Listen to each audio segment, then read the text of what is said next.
Well, ladies and gentlemen, boys and girls, what it do, people, what it do. It's just another Monday kicking it with just Kstylz and Mr. Mad Mike Sports, the mad scientist. What's happening, Pete? What's going on with you, Mike? How we doing? How we doing tonight, man? I'm pretty good, man. The draft talk in the off season. It's ramping up, so I guess we're gonna get to some of that, and of course answer some people's questions and all that, man. So they know how it goes. You know how we do it. But like I said, I'm gonna go ahead and I'm gonna give a shout out to some of the people that's in this chat right now. We got Mr. Michael Walker, we got Rhino TG, Asia Green, she's in here. What's going on, mama? Let's get it, GA. That's the fam right there. What's up? Yeah, man. Shoot. Like I said, Fred Moore Jr. What's going on? So, like I said, if y'all had missed the show earlier with Twisted Torch and Jew and Rich, make sure y'all hit the recap on that because they hit y'all with some good knowledge too. Mm-hmm. Hey, absolutely. We just here doing the cleanup duty. Reggie C2K, Tev Sports, Tonio Rakestraw, Xavier Lippman, what's good? What's happening, man? But before we get to what we talking about, like I said, make sure y'all like and hit that thumbs up on these videos at Mad Mike Sports, Atlanta Falcons Nation, and me at Just Kstylz. So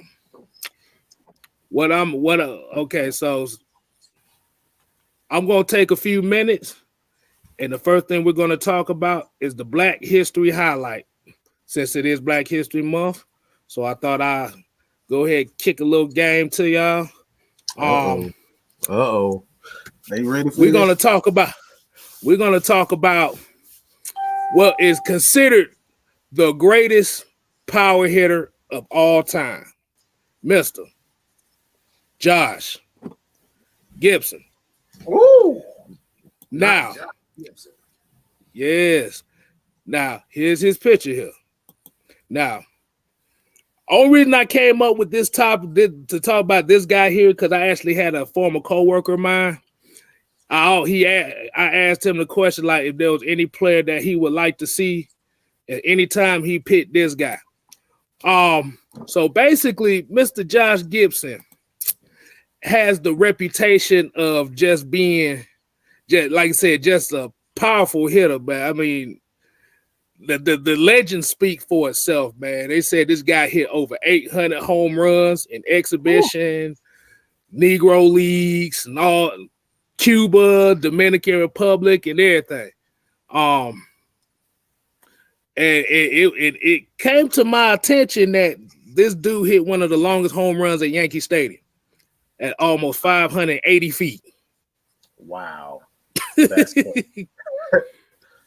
Wow.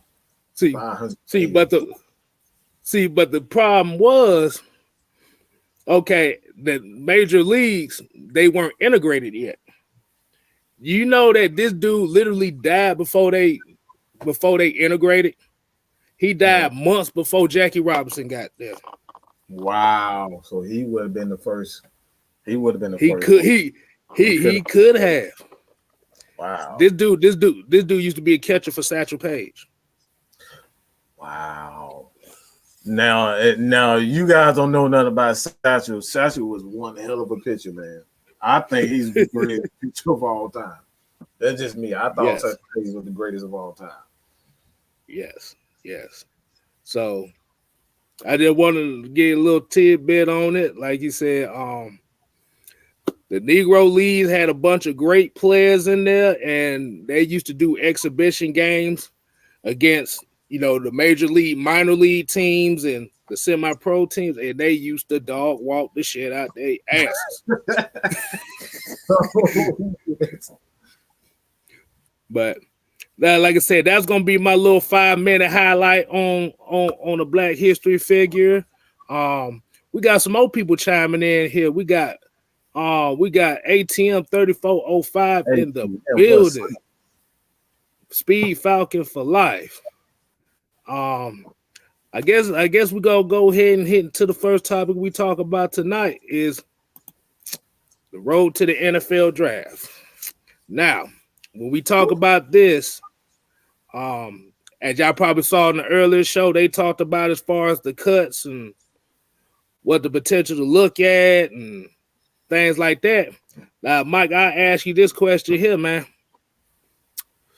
Where do you think the Falcons will go on here as far as the cuts, and who do you expect to just be that cap casualty? Because it happens every year.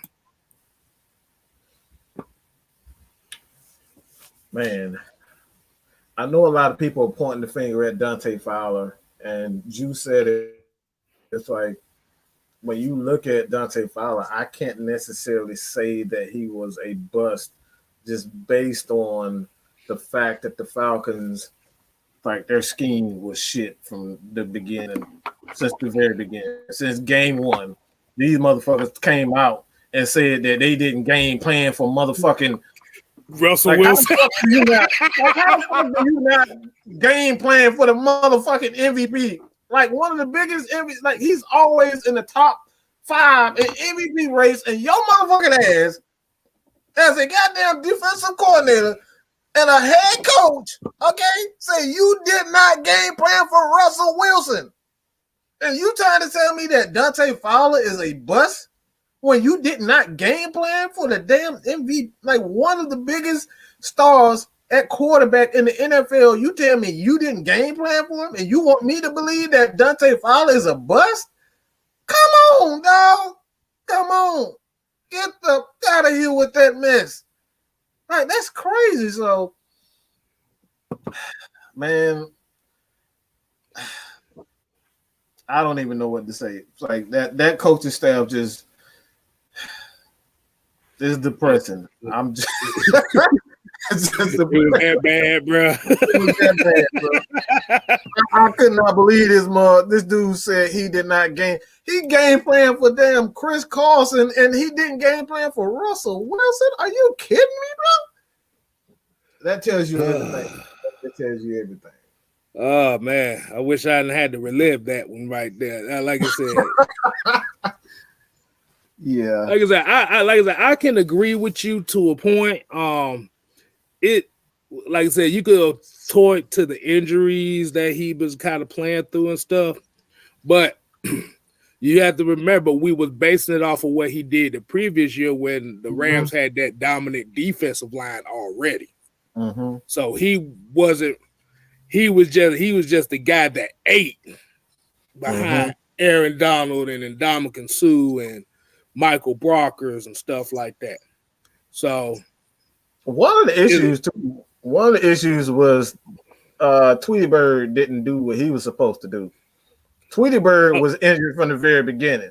So he was brought to be the guy that he wasn't here to be the guy, if you understand what I'm saying. Right. Tack was supposed to be that guy. He was supposed to be a guy, a secondary piece. That's what he was supposed to be.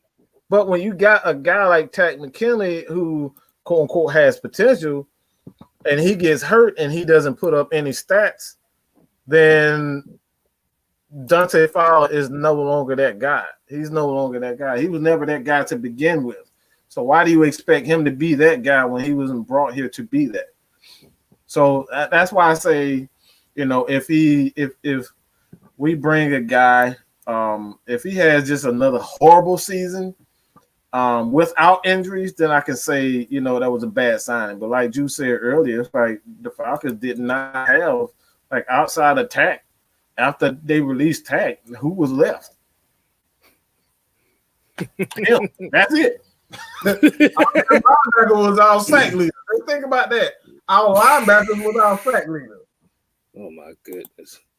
But before we get to what else we're gonna say, let's get to some of these comments. Utah Sports is in the building. Miss Maggie T is in here.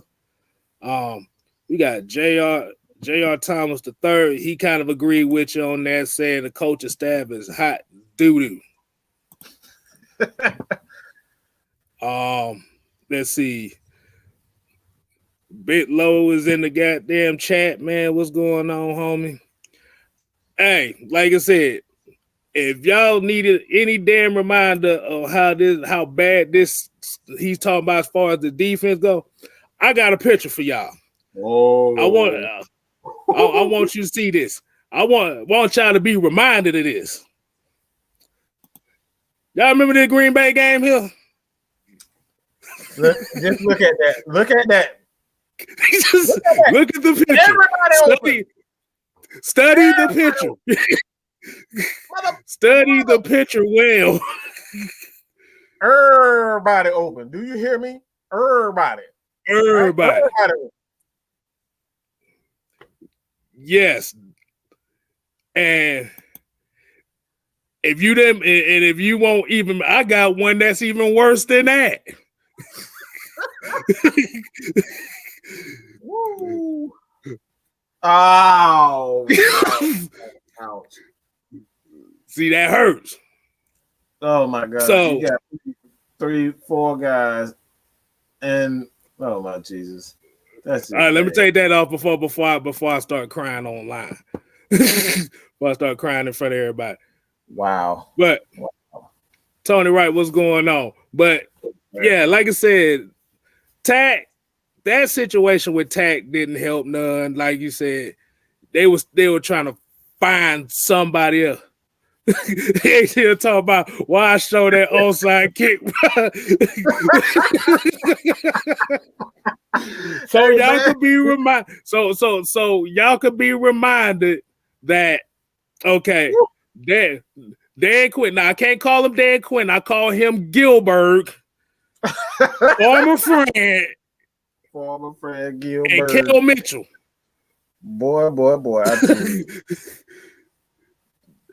So, like I said, just think about it. With the new coaching staff, hopefully we don't have to see none of this stuff like this. Because if they pull stunts like this, they're going to be sitting in the stands with us. Yeah, we really be talking about a damn rebuild. Just J-Rock in the building. What's going on, man? Y'all make sure y'all hit him up over there on the Twitch side of the game. But, yeah.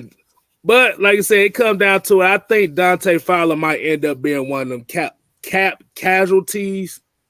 Like, it's unfortunate, but I don't know. It's just I think they're going to be looking for somebody that's more diverse as far as their skill set. Mm-hmm. Because, like I said, Dante Fowler fed off of a dominant defensive line. Now, does that mean we're going to go defensive line and build that up? It can. But I just don't. I honestly don't know when it comes down to cuts. I just think it's just obvious that Rico is going to be gone, and Rico is the only one that I can say for sure is definitely going to be gone. And like I said, even with the money with Dante Fowler, it's like I think he can do some things. He can be put in position to do some things with a guy like Dean Pease. Like Dean Pease know what to do with a guy like Fowler. Fowler still has some, he has some ability. Like I said, when you're looking for him to be the guy, I think that's where you get it messed up. And a lot of people look at the money and say, he's this guy, but he's not that guy. Those guys, he's the type of defensive end that feeds off of, that dominant guy. And when you don't have that dominant guy on the defensive line, that pretty much makes him null and void. You know what I'm saying? So I think that's the issue. And especially when you don't blitz at all, when you just sit back and cover three and just not do any damn thing. Your motherfucker took a whole year to damn blitz. And then when we start blitzing, they stopped doing the shit. So, like, how can I say that Dante Fowler is a bust when we got a dumbass defensive coach, defensive staff? So that's why I say I can't say that Isaiah Oliver suck. I can't say that Dante Fowler suck. I can't see any of those guys suck because the coaching style was so damn terrible. Right. ATL Sports Elite, what's going on, homie? I see him in here. Let's get in a couple of these comments. Let's see what everybody else is saying here. Tell Sports and Games said that on kid was up there with the Super Bowl. I wish I had the flash from Budget Man to forget about it. It's gonna go in the annals of time. Cause like I said, that's just the culmination of the season we just had. Bro, you remember us doing a live show. We did a live show right before the show. Everybody was just sitting there like, bro, did this really just happen? Like, did you just exactly. Maggie was like, kidding me? Are you fucking? Do you believe this fucking shit? Like, bro, exactly. Like, I've never seen anybody lose in that fast. Onside kick, y'all just looked at the onside. Let's go to some comments. I'm about to break. Yeah, we're gonna get to some of these comments. We're gonna get to some because we about to turn this into a whole rant. And I don't think they want to just hear a whole rant.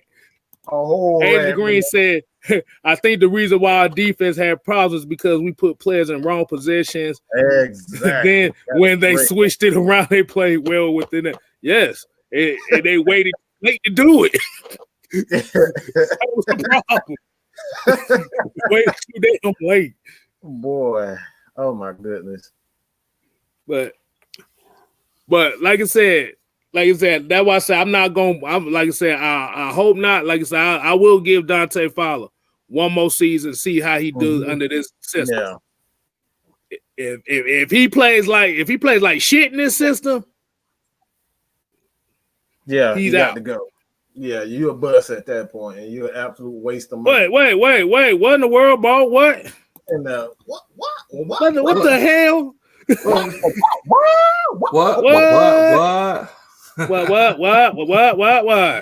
Look who we got here. Y'all thought he was in the chat. Wow. When he was here the whole time. What's good with your family? Coach Lowe in the building with the Gator belt shirt on, man. What is Gator going belts on? And Patty Melts and Monte Carlos and El Dorados. All right now. All right. What's that? That big boy? That's a big boy slogan. I think that's Andre. Andre. Yeah, that's Dre K. I know it's Outkast. It's one of them. Mm-hmm. But we got Cookie by Nature. Yeah, we're gonna shout out the Kstlyz Spokes. Well, shout out that's the peoples over there. Make sure y'all go and subscribe to them too. Like I said, y'all what? So, Coach. What in the world? So. Oh, hold on. Before I get to that, so Mike, that's who you think as far as the cuts, or do you have any more that you have in mind that might get cut? I got plenty of them. Maybe not cut, but I think we're going to see some young guys get traded for like opportunity, like for draft picks and things of that nature. If they decide that they want to take, a guy like Penny Sewell at 4, I think you're gonna see trades like Hayden Hurst being traded, Kendall Sheffield, Isaiah Oliver, because those guys are still young, and you can get a 5th or 4th round pick, kind of get more, opportunities than turn around and cut a guy like, Ricardo Allen. So they have a number. Like this is the great thing about having a young team. A lot of people think the Falcons have an older team, but they have a young team that they can still trade to other teams to get something for them. So I think there's a number of opportunities, ways that they can go if they decide to stay at 4.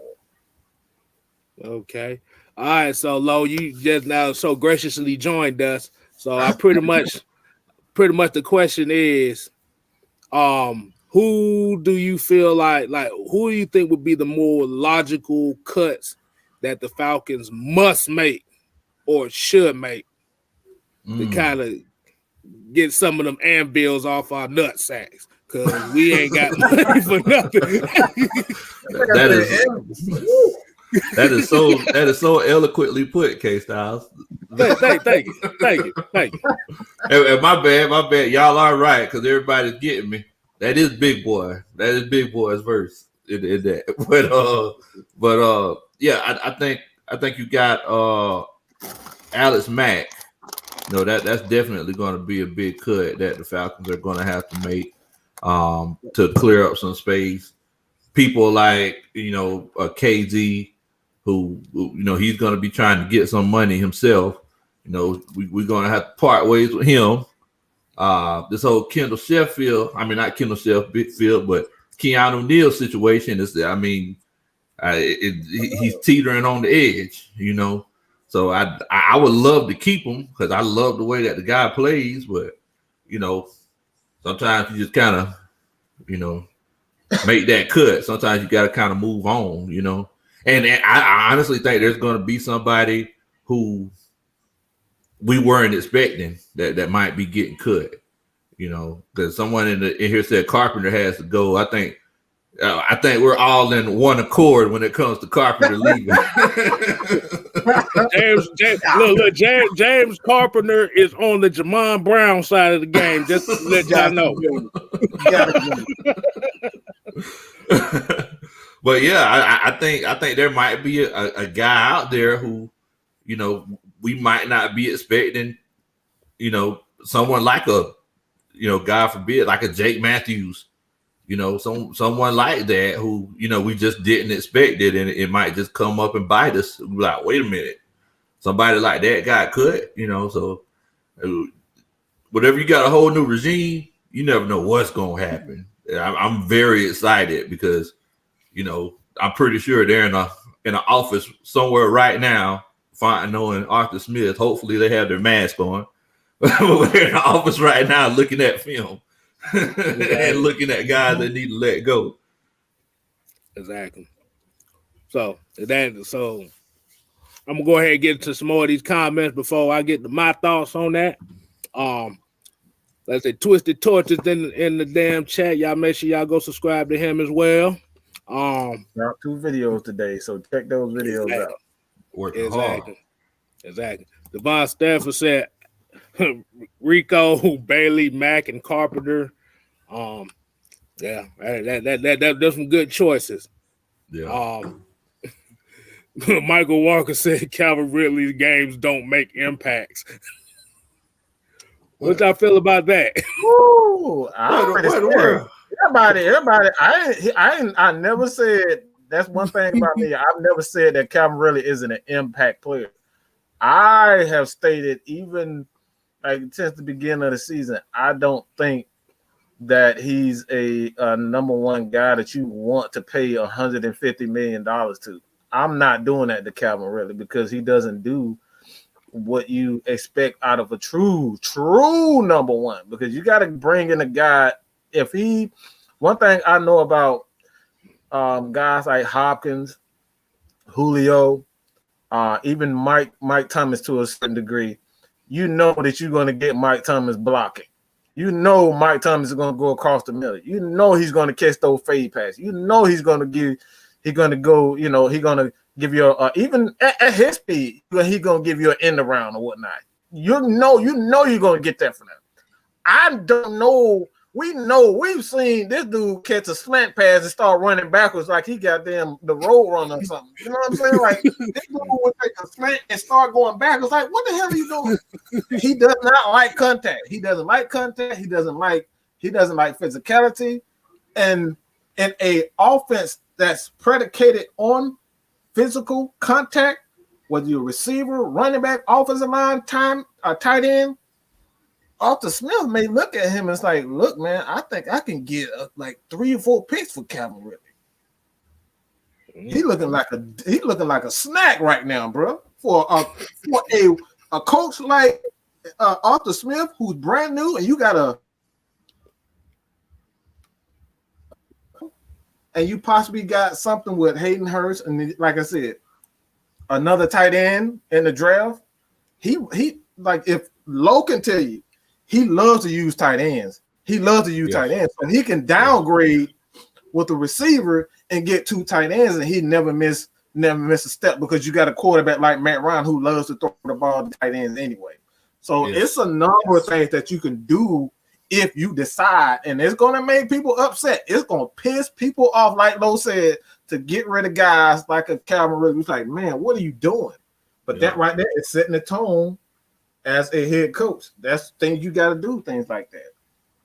Because you make a point, Mike. Whenever you were saying that things that DeAndre Hopkins does, things that a Michael Thomas and a Julio, even an AJ Brown, who I've just recently started getting naked for, but it's like it's one of those things where everybody in the comments saying, well, because our homie Jew Talk Sports, he said, Calvin Ridley, he dropped some passes in traffic. Some people say he doesn't block. Some people, but you know what? The thing that they teach you whenever you play football when you're 4 and 5 years old, just run straight up the field. Just run straight up the field, bro. Hey, coach. Hey, before we finish that one, let's get to this $4.99 super chat by Mr. Andrew Baca. $4.99. He said, what in the world? What good, fellas? Rise up. Let's trade back. Draft fairly or certain and move Sheffield back in the slot. No, I don't want Sheffield. I don't like Sheffield in the slide. I ain't gonna lie to you. I don't know about that. I think Sheffield, like we appreciate it, but Sheffield is gonna be one of them cuts. Yeah, I feel. I think, like I said, I think he's going to be one of those DBs or them young players that you can trade for a 6th or 7th round pick, because like he got ate up all last year and this year. He got destroyed this year. He couldn't do anything. He couldn't tackle. He couldn't play in the slot, outside, left side. He couldn't blitz. That man couldn't do anything. So he even tried to shoot. He even tried to shoot some water in somebody's mouth and miss one time. He couldn't do nothing.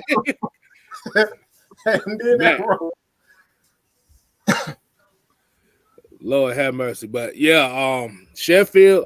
Hey, y'all remember that episode of Boondocks when Riley was crossing them folks and he broke that ankle? Right. That was Sheffield's ankles right there. That was Sheffield's ankles. Like I said, because I could see them. I could see Sheffield being there. I could definitely see them re-signing Darqueze Dennard because I feel like he's gonna be that physical corner that they need. Mm-hmm. Like he done got beat on some crossing routes too, but at least he got beat on crossing routes that led to other defenders. Mm-hmm.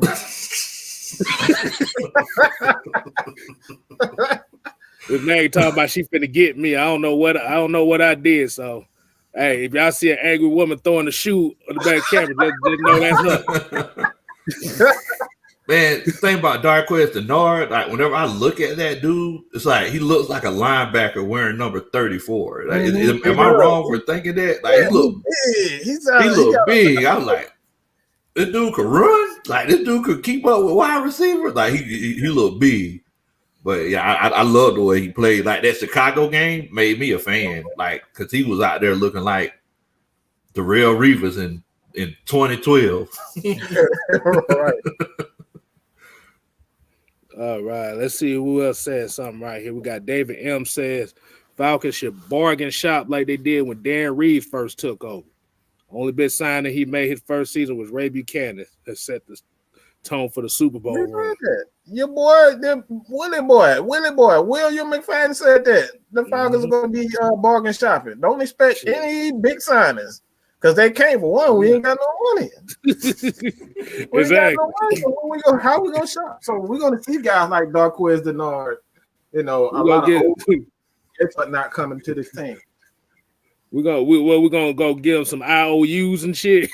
Them don't work in the NFL, boy. Right now for the IOUs. Man. Hey, don't forget another cut. I think is gonna be the second tight end we got on the team, Kstlyz. Oh, Kstlyz.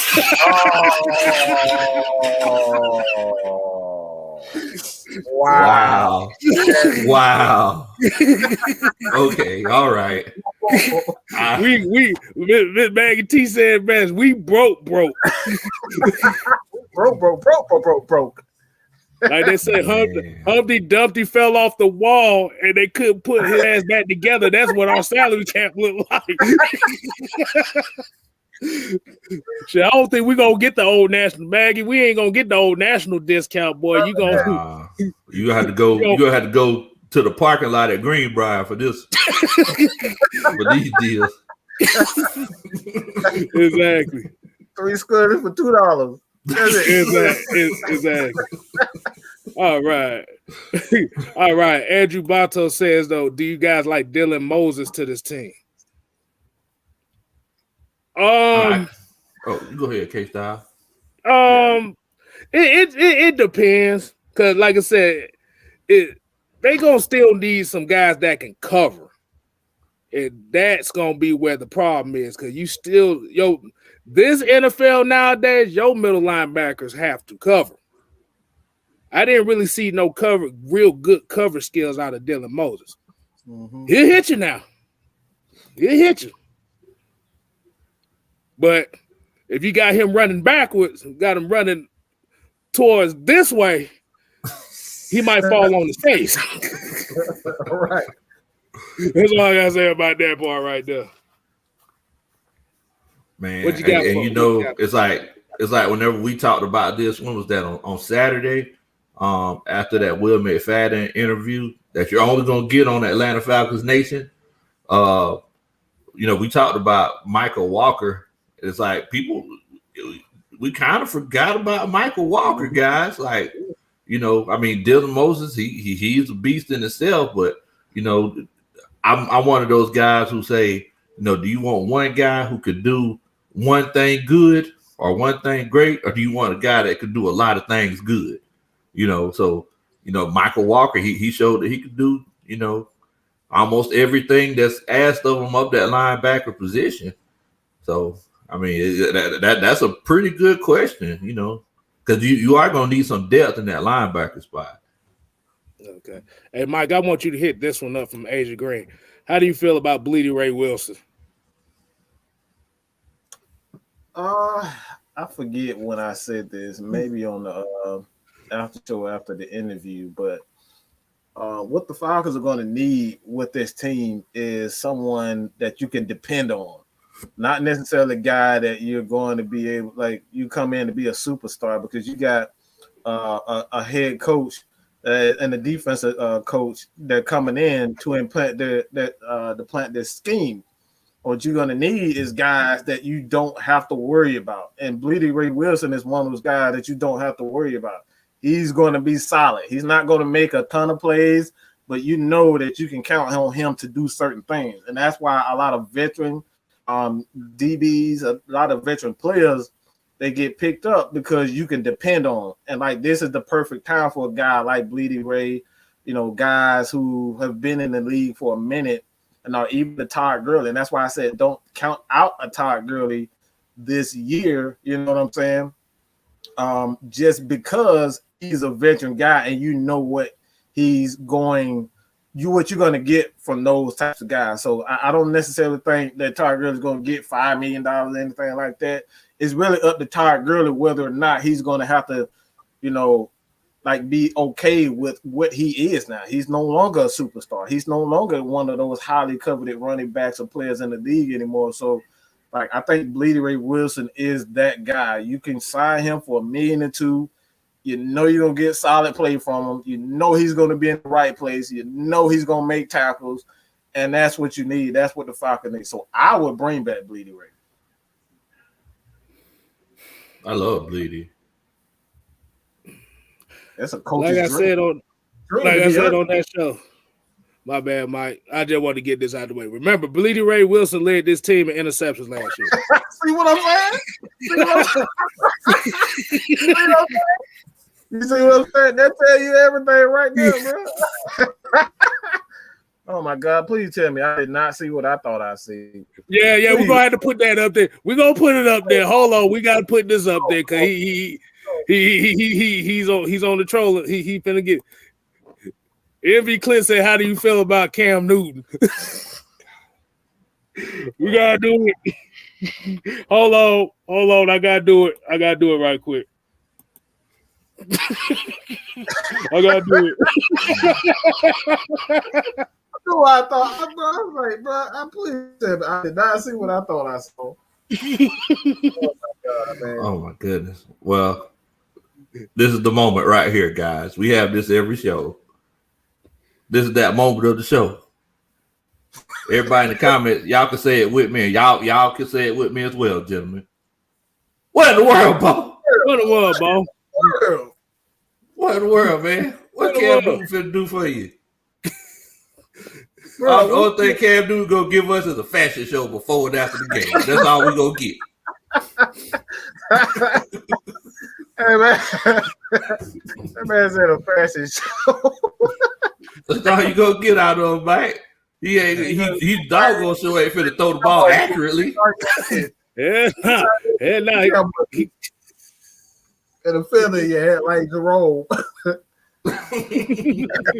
I had never seen somebody who's supposed to be so big and agile.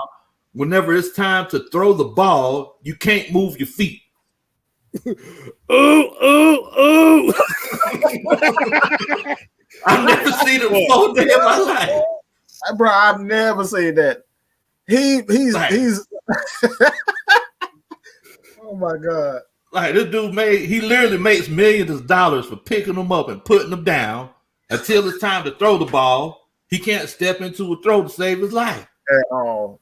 He just throw with all arm. Just all arm. Just man. Yeah, I can't do Cam, Bo. I can't do that one. Give me Matthew Ryan, please. He don't want number one, he want number two.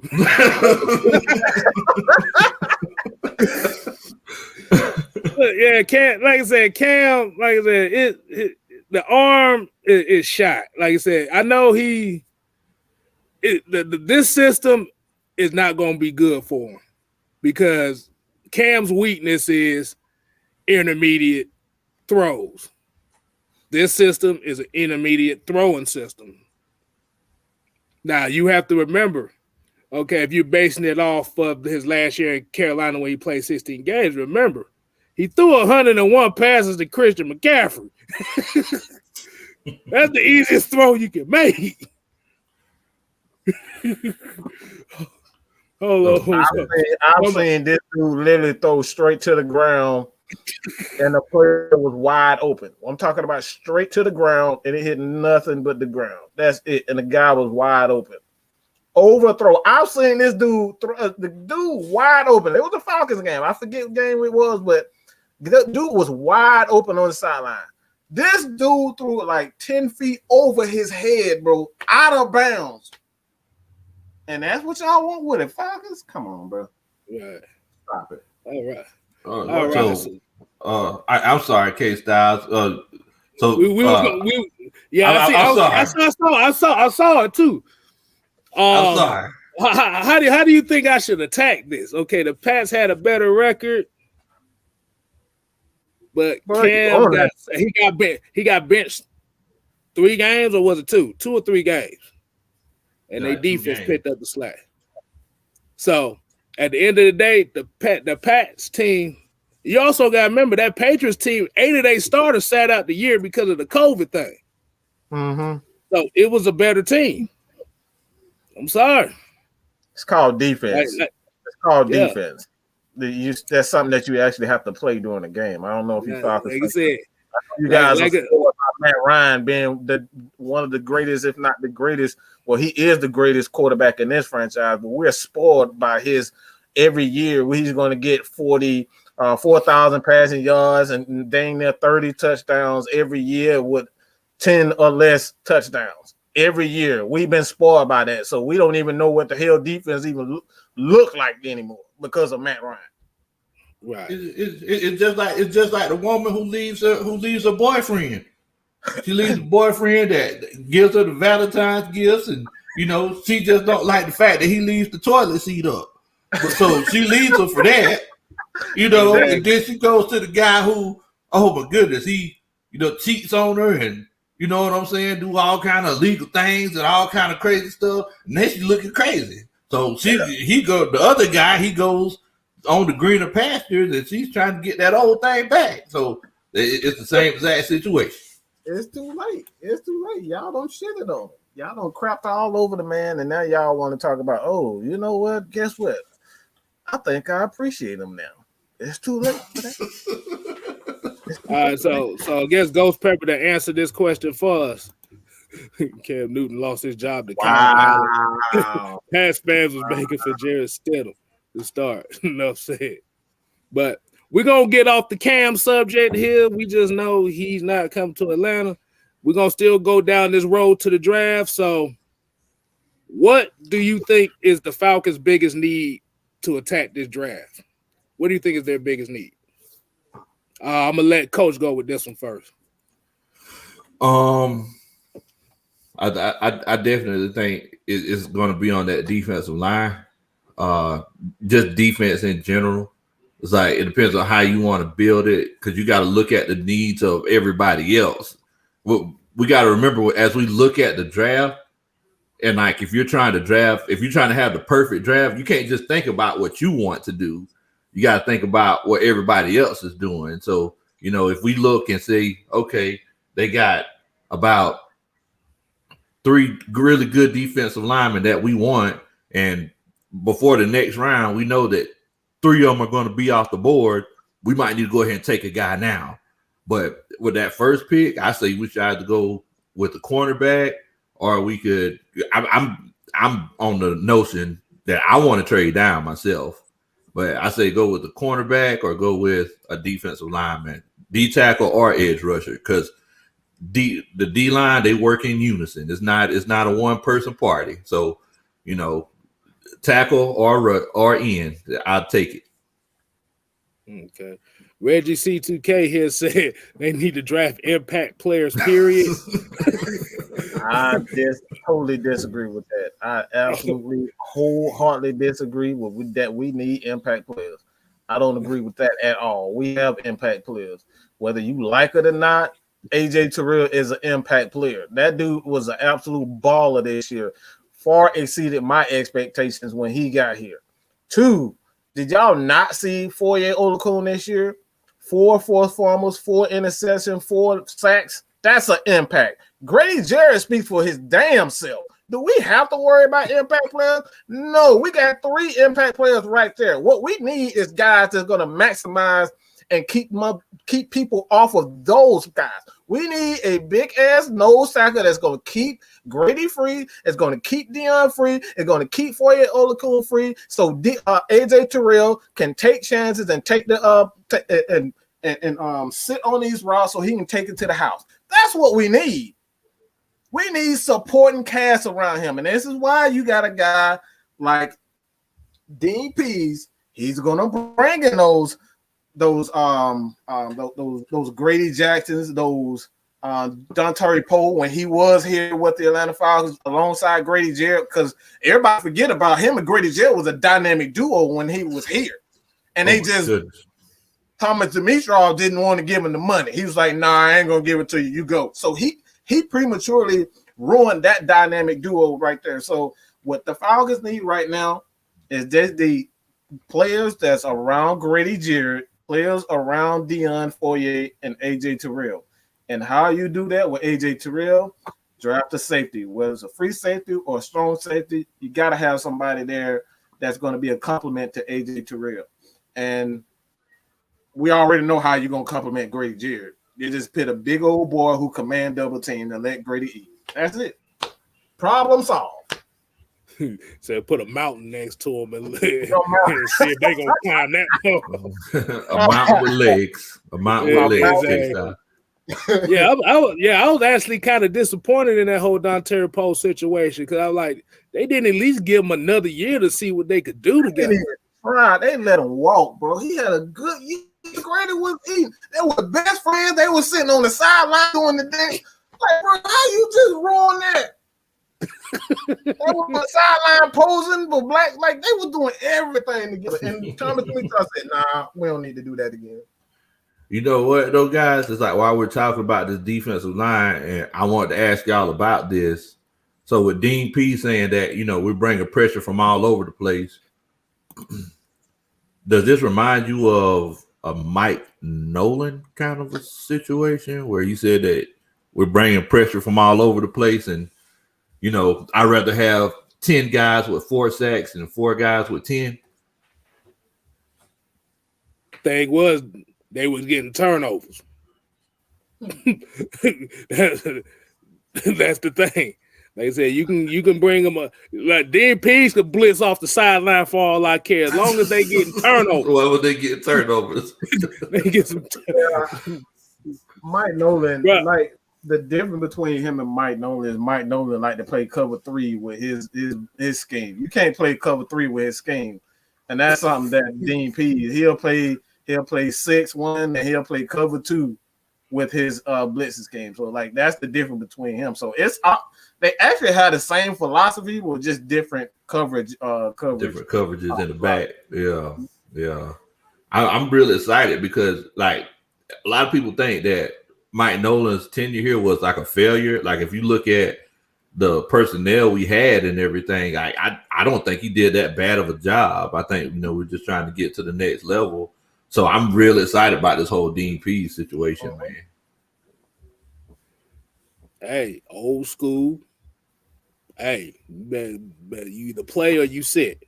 That's his mentality. You either play or you sit. He's taking notes. Like I said, I ain't got no fancy words to say none of this stuff, so I can keep it at less than 10 words per sentence. But you're gonna hear what I'm talking about. But that's what we've been asking for. We've been asking for that for years. That's what again, you guys go check out the interview with William McFadden, and he said it. What he was most frustrated with the Falcons and Dan Quinn is that you had guys like Charles Harris, Adrian Claiborne, those guys were putting up the numbers and they were actually getting to the quarterback, and they didn't get the snap that they worked for. And it's like you said you was gonna play the best players, but the best players ain't even on the field. Bruh, they played Steven Means almost 50 snaps a game. Oh my God. Only thing he did was celebrate everybody else's sacks. Wow, did she really just said call tack? No. Call. Wait, what? Who said? Miss Maggie talking about tack. Tweety Bird. Oh man, please. As much as we done ragged on this motherfucker ain't coming back to Atlanta. Shit, he might not even be back in the league. Shit, motherfucker got cut by 4 teams this year alone. But I'm glad we kind of having this discussion like this. So this is gonna lead to the next topic we're gonna come up with is basically which players must step up. Not so much of who you want to step up, who must step up. And I know people talk. And before we get to that, let's get to a couple of more because I see people talking about the Hawks. I don't even want to get down that road yet because goddamn. We got to do a show on that. Oh, we're gonna do a show on that. On what's going on there. That might be the rant show y'all looking that y'all be waiting to see. But let's see. So, like I said, Mike, I'm gonna start with you. So who do you say must step up? Or like it ain't gotta be just one player, it might be 2. Who you think that like this is a make or break year for them? Who you think needs to step up? Calvin Ridley. I need to see his game go to the next level for him because his contract is gonna be up in the next few years. I need him to step up. I don't give a damn about him nearly making the Pro Bowl. I don't care about 10 touchdowns and 1,300 yards. A lot of that was because Mr. a former friend won't just throw the ball 50, 60 times a game. So a lot of that was just empty yards when it comes down to Kevin Ridley. They really weren't impact yards. And that's what separates great receivers and number one receivers to clear number two receivers. Calvin Ridley is a very talented receiver, but he's not an impact receiver yet. So I need to see him take his game to the next level. I'm tired of seeing his ass go backwards because he don't want to get hit. Okay, I'm tired of seeing that shit. Go, Calvin. What the hell you turning around for? That's the stuff that I'm saying. So I need to take his game to the next level, or his ass is going to be traded. I'm telling you guys, coaches, if you are not their guy, if you're not a Julio, if you're not a Matt Ryan, they will trade you. You see what happened to Odell Beckham? Odell Beckham was the hottest thing in the damn league, and they sent his ass packing. They did it to Hop. They sent him to damn Arizona for number 2. And everybody said he was untradeable. Coaches don't give a damn about how good you are. If you're not their guy, if you don't fit their scheme, they will send your ass to damn El Salvador. You know, some Salvador, Colombia, and anything. They will send your ass to damn Afghanistan. They do not care. So they'll trade your ass for a honey bun. Like I said, watch. What you say, my dad trade your ass for a honey bun? A honey bun. With or without the icing. Without the icing, because you know the one with icing costs more. You kept John's honey bun with the icing, but the thing you hit. Exactly. That's when you put them things in the microwave too, boy. But you say Calvin Ridley, Mike. Hey man, people up here people get so carried away with numbers and touchdowns, but they don't see the impact. And the impact is when he had an opportunity to be the number one receiver when Julio Jones, all right, when Julio Jones was injured, where was him in that Green Bay game?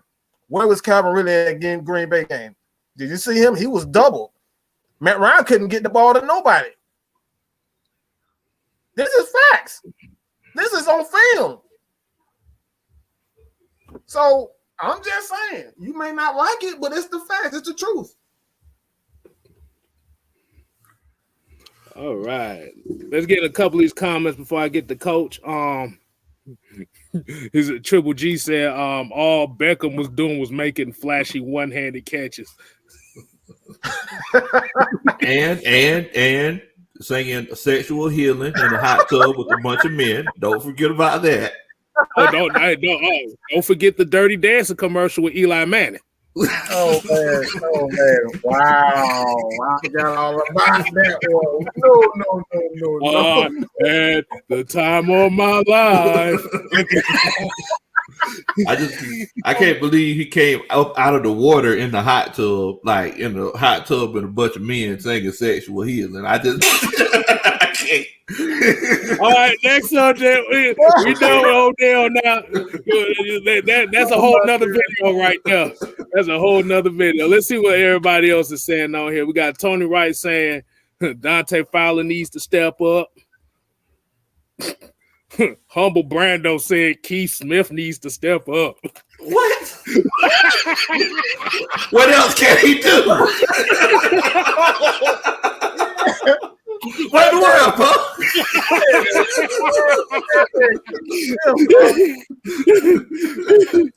Wow. He's already the number 2 tight end of the team.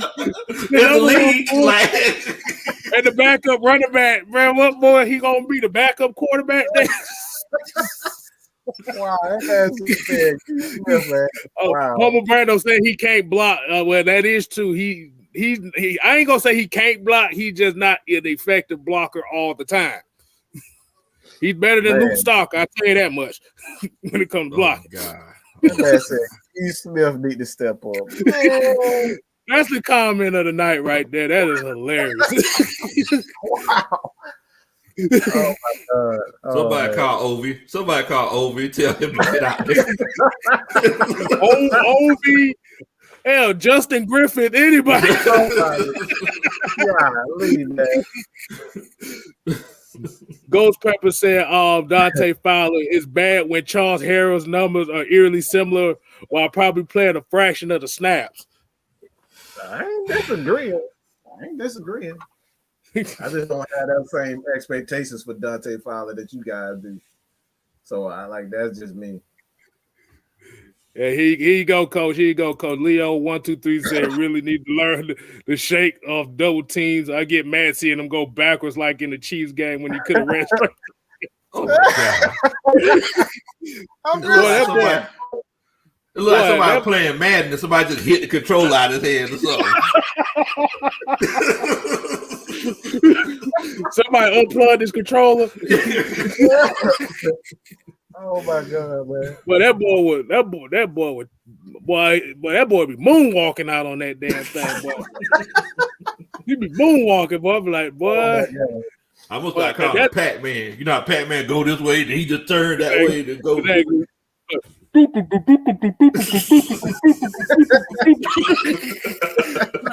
go that one. But yeah, like I said, Prove it said move KZ back the corner. That's if KZ's still gonna be on the team. Oh my God. You might be able to do it on Madden. Said do it on Madden.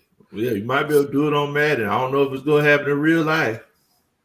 All right, we got a couple of folks saying Matt Ryan needs to step up. Brandon Lee said Matt Ryan and Matthews need to step up. I mean, what more do you want from Matt Ryan? Let's go throw 50 touchdowns? Like, what more do you want him to do? Like, I got a question for everything. Like, he's literally the only bright spot on the offense, and you want him to do more. Like, what more do you want him to do? Man, Miss Maggie T talking about Calvin didn't draw in the lines in school. Wow, Miss Maggie. What you trying to say? He went to a special. He went to detention. Wow, that man was in the special class. Wow, she just said exactly. Hey, y'all ever seen that sidewinder snake that can never go forward, but it has to go to the side like that? That's Calvin really right now. Man. All right, we got Reggie CJK said Hayden Hurst needs to step up. I disagree. You can't step up if you're only catching 42 passes in the season. Right, I disagree with that. You ain't getting but damn 30 targets a year. How you gonna step up and you ain't getting 30 targets? And 6 of them were touchdowns. Exactly. Come on, exactly. Bro. We got Cinco Mo here said there's a difference between a team making a decision that's best for the team and just being straight dumb. We done seen all that this year on 8 different occasions. We decided we wanted to run the ball with Edo Smith at week 15. Still ain't seen Quadriolison. We still ain't seen him this year. He had 5 touchdowns last year. If you're not gonna play Jesus now, why the hell is he even on the roster? They're not even practicing the dude. The dude ain't even practicing. He on the damn roster. Man, I ain't seen Quadriolison since before COVID.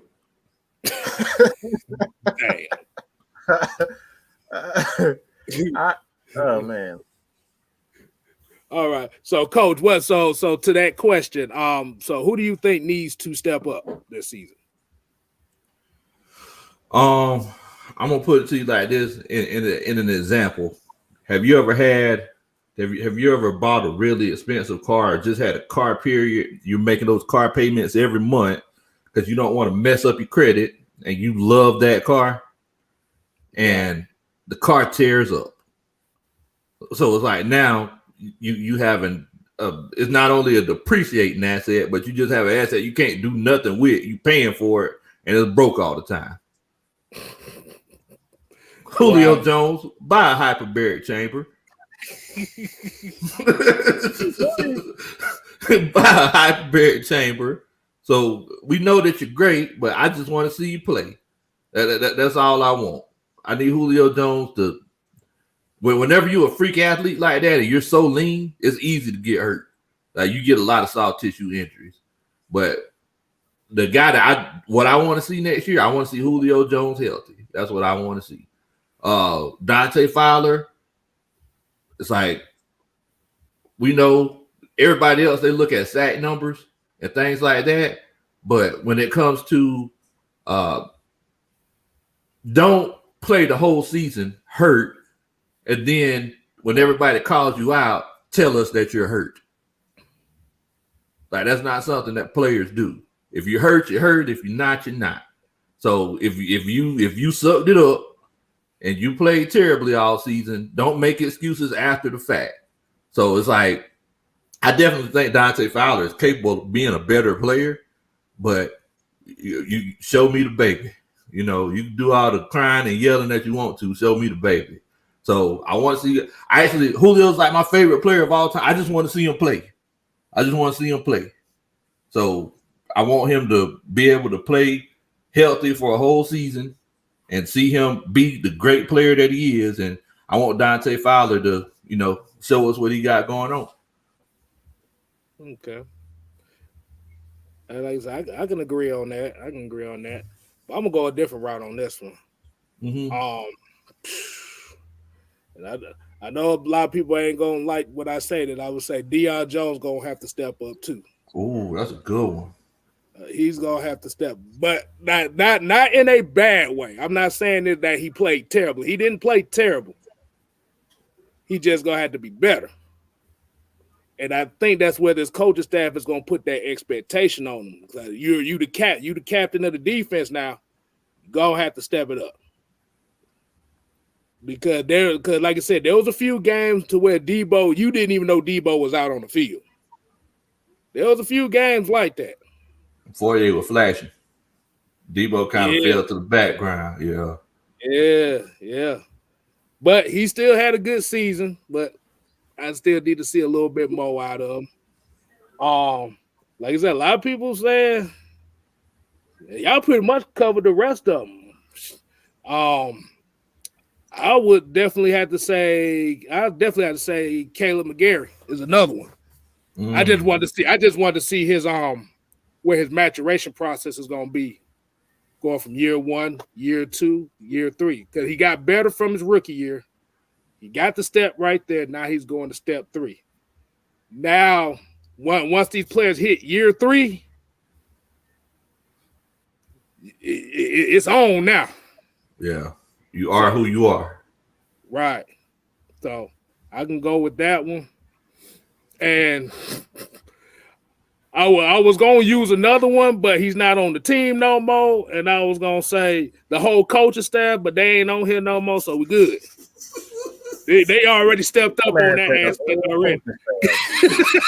we already better. They made us better by leaving. And another one said somebody else, Marlon Davidson. Like I said, once he gets fully healthy and he gets that training camp, he still got about another couple years before we could really judge him because he didn't have a full season. So I can't really say that. Yeah, they were talking about that in the show earlier. Coach Jew, Coach Rich, and Coach Twisted Torch. They were saying that guys, they're just stronger in the NFL than they are in college. You're coming up against Trent Williams. That's a big difference from this guy who's a math major who's going to be an accountant in the next year.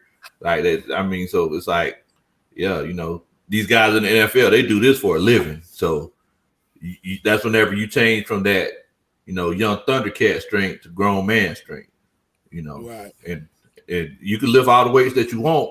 It don't make no difference because there are 4 types of strength or 3 types of strength. There's the young Thundercat strength, there's the grown man strength, then there's that old man strength, then there's the country strength. All that's predicated on one thing.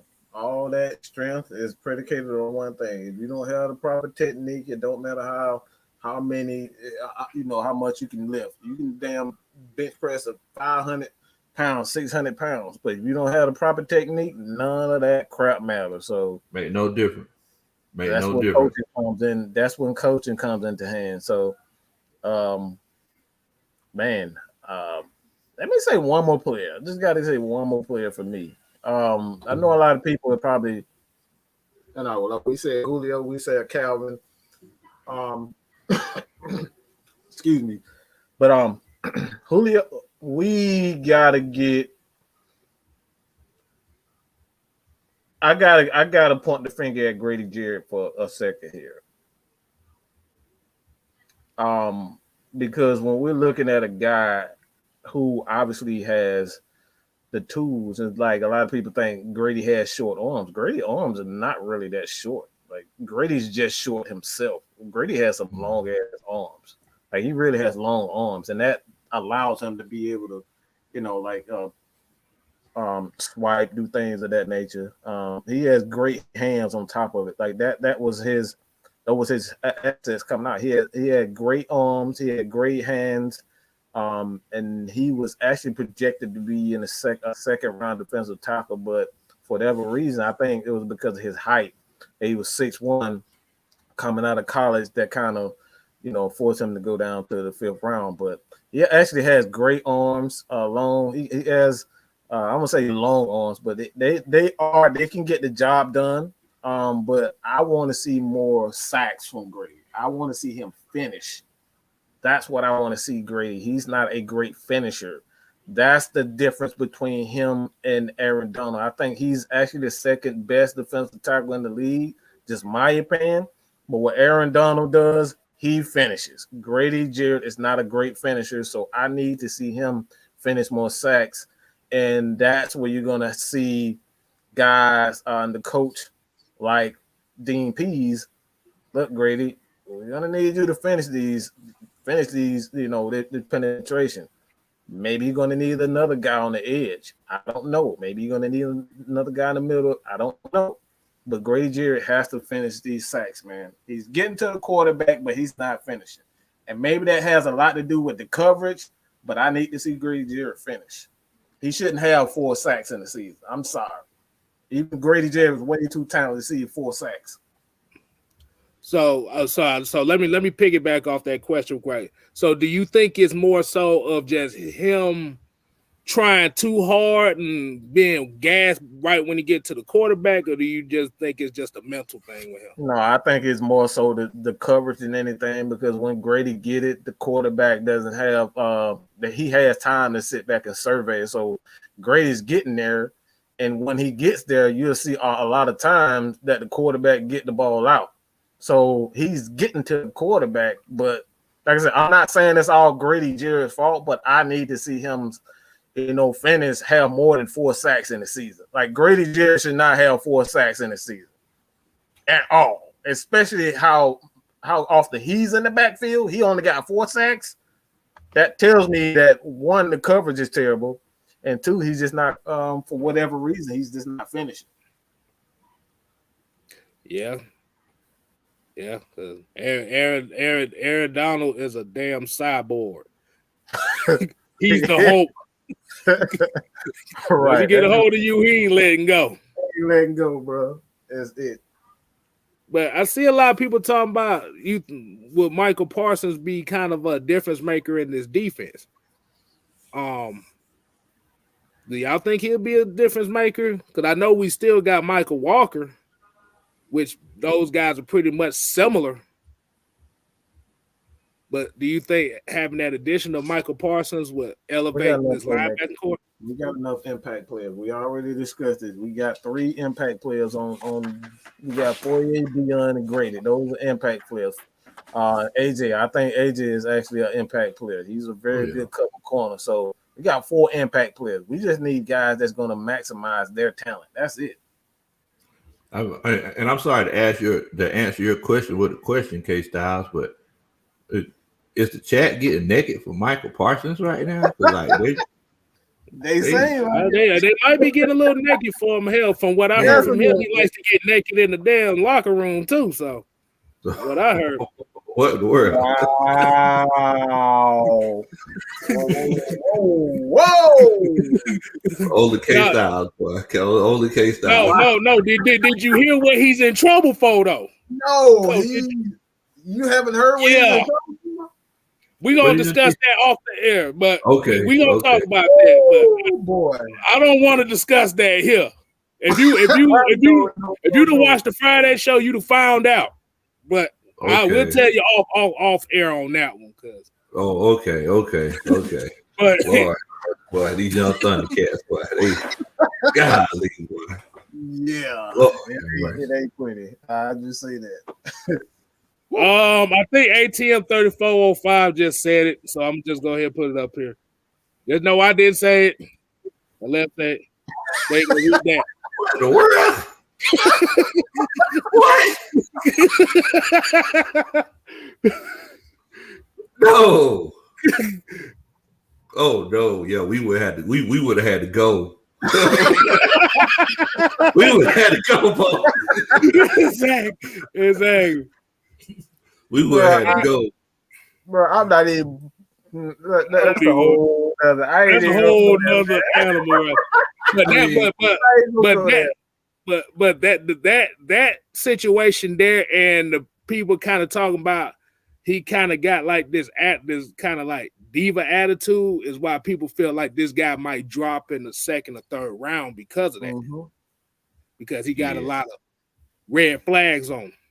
Yeah, well, we can't. Yeah. I mean, maybe he feel like he can do that because he's naked.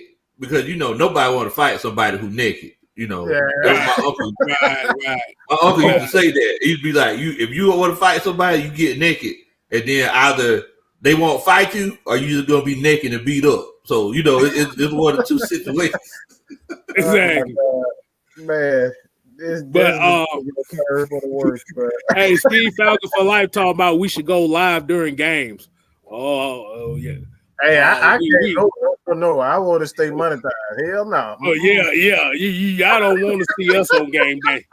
I can't do that. I'm very unentertaining during games. Hey, I'm focused. I'm not even like.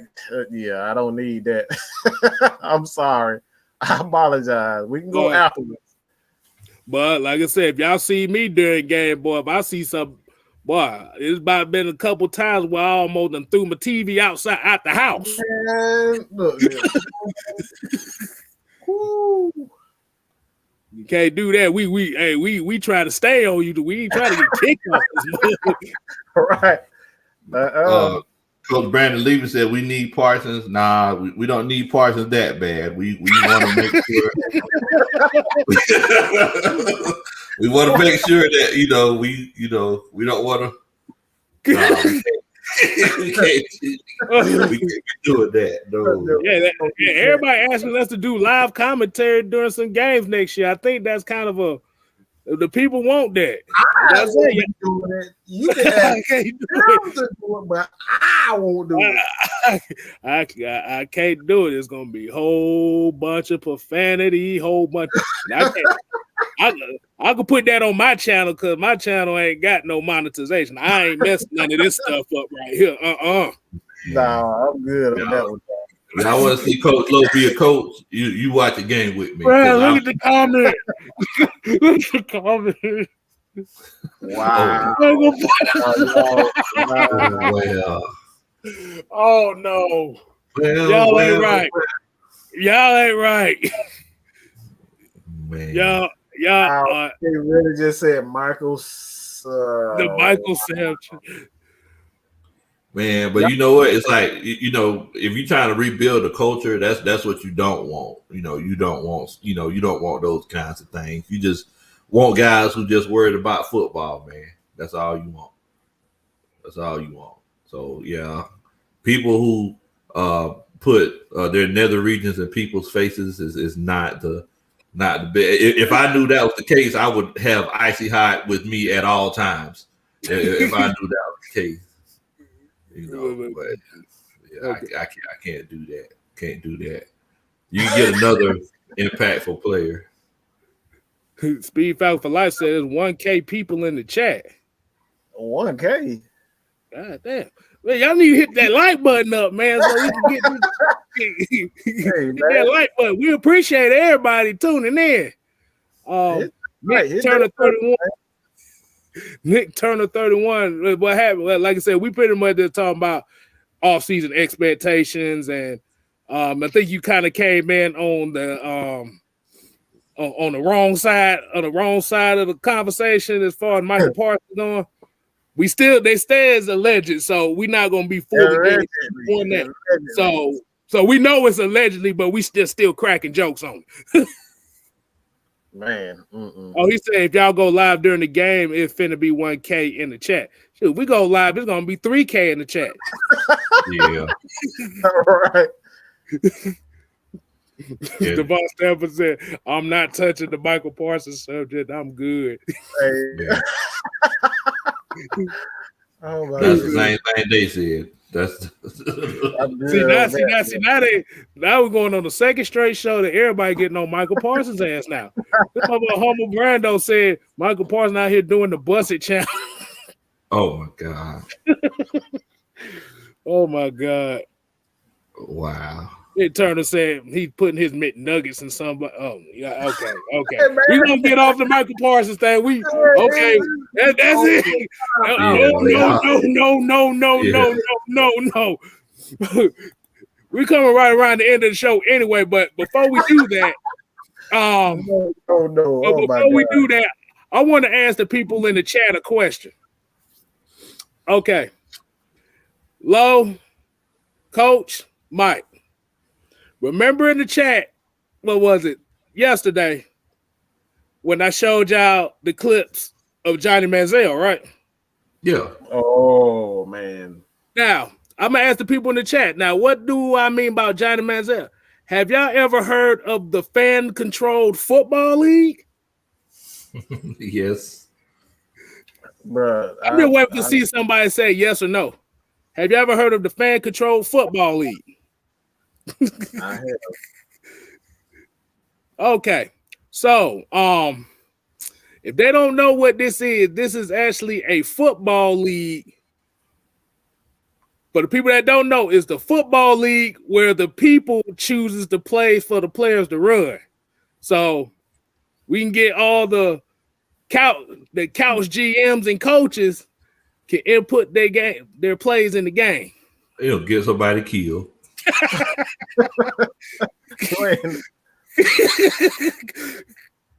Oh my no, bro! Like I said, y'all look it up because they actually got highlights on it. Johnny Manziel is the star of the damn league right now. Yes, that Johnny Manziel. So I'm just saying it's the stupidest thing. It's not stupid, but it's. If you don't like arena football, you ain't gonna like this. I don't Am I right? Football, but that like Coach said, you gonna get somebody damn killed out there running damn quarterback sneak.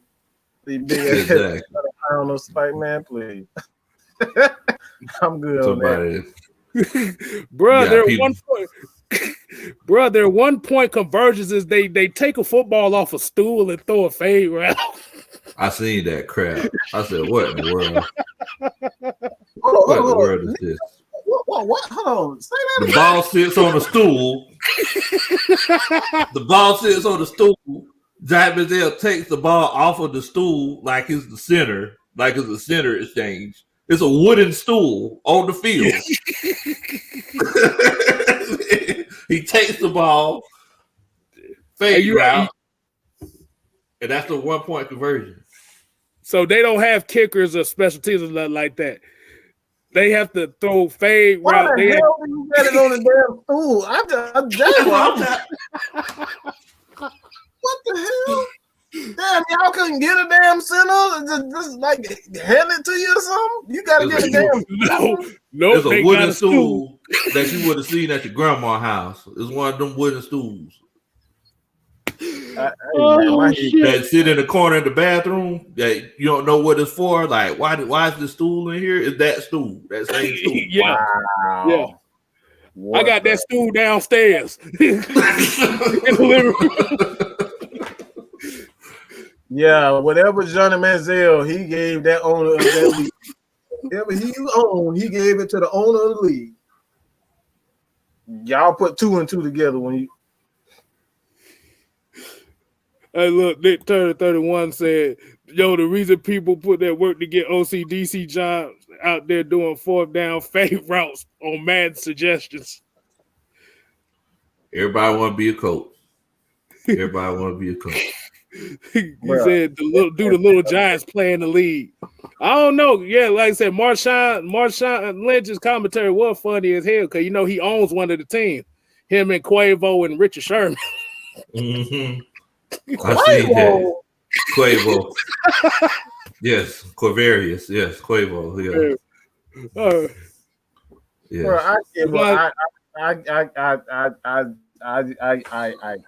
the same dude that said Matt Ryan's not a good quarterback. That Quavo. Yeah. Wow. He said, how many players on the field? It's 7 players. Like I said, it's arena football, but the only difference is the fans got to go on their phones on an app and vote for a play. And whoever gets the most votes on that play, that's the play they run. Did you vote for a play, Kstylz? Oh, no, I'm going to do it this weekend, bro. I'm gonna try it out. I knew you were going to. I'm going to try it. But, all right, now, people, okay, this is going to be the wind down period, end of the show. Like I said, we appreciate everybody tuning in to us tonight as usual. Like I said, remember, Kicking It with Just Kstylz is a Monday affair. Like I said, just make sure you subscribe to Just Kstylz. Like I said, we doing the draft prospect videos. I got a few of them I'm working on now. I gotta look at some folks. Also, I got the Lloyd Pierce video coming up too now. So yeah, you gonna really get a rant out that one. Oh man. Oh my goodness. I got something.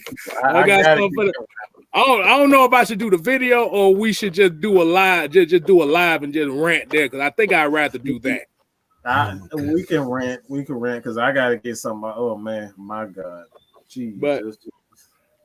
But like I said, make sure you subscribe to Just Kstylz channel, Atlanta Falcons Nation. Also, Biglow Kuntry Sports down here. That's Kuntry, because he's from the country. Mad Mike Sports. You got Miss Maggie T, Lush Exchange, Twisted Torch, Jew Talk Sports. Hey, Terror Artist 404. Like I said, if you want to play him in Madden, he's the Madden dude. Hey, you drop the gamer tags in the chat. He's looking at the show now, so he's looking for a challenge. Or you can hit the Discord up and put your challenges in there too. Absolutely. Hey, yeah. Y'all make sure y'all hit that Discord up too, because we popping back off of now. Man, boy, it be getting crunk in the Discord, don't it? Yeah, man. Oh, yes. Lord have mercy. Man, boy, we be having a good time at this. So look, I want to let everybody know, if y'all thinking that y'all having a good time now, if you go to that Discord, that Discord is 24/7. So if y'all think y'all having a good time now, make sure that you go to the Discord and check it out, because look, man, I be getting messages at 4:00 in the morning, and I'm sitting up here rolling and laughing, thinking, man, these boys some fools, man. So if you love to talk Falcons football, and the thing is that they got almost all types of different topics and everything in there. So if you a person that loves to talk and chat, go to the Discord. Exactly. Just be respectful of everybody else. That's the whole thing we say. So, got my plug out. All right. Biglow, I'm going to let you go. I already plugged you, but I'm going to let you go ahead and do your plug yourself. I just wanted to say Biglow Kuntry. That's all. That's the reason I did that. So. Well, I definitely appreciate it, family. Thank you so much. As y'all know, my name is Biglow Kuntry. I'm from the country. Today I had fatback and grits and gravy for lunch. So if you want to know how country I am, that's pretty much it, Bo. I love to sit around and talk about football. Former football coach. Yeah, I had to jump on tonight, man, because every time I jump on with my Atlanta Falcons family, I feel like I'm home. You know, Atlanta Falcons Nation, y'all know it's the place to be, man. Y'all already know what time it is. Now, I'm putting my link in the chat. So whenever you get a chance, make sure you click on that and go subscribe to Biglow Kuntry Sports. Do a country boy a favor and subscribe. And, you know, we do lives all the time on there as well. And we just sit around and just talk and everything. And everybody who subscribes, if you want to be on the coaching staff, you subscribe to Biglow Kuntry Sports, you a coach. So make sure y'all subscribe, man. Much love. What you got, Mike? Man, where should I start?